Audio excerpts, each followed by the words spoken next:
Chief Minister Conrad Sangma released a book, Values Must Come Alive, by Archbishop Thomas Menam Parampil at Parish Hall Cathedral, Laitunkra on Monday.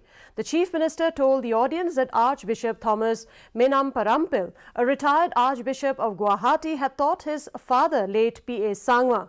The Archbishop's analysis of socio-cultural and political issues have triggered numerous debates and concrete peace initiatives for which he was nominated for the Nobel Peace Prize in 2011. His nomination recognized his continued commitment to have peace, reconciliation and stability in Northeast India.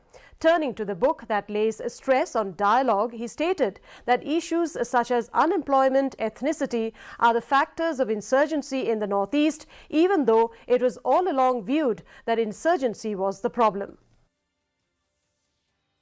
Understand that more developed societies in the world today are looking what they call tribal society.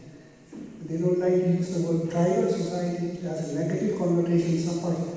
Tribal societies which kept these values, change these values, preserve these values, and have a message of equality, for example.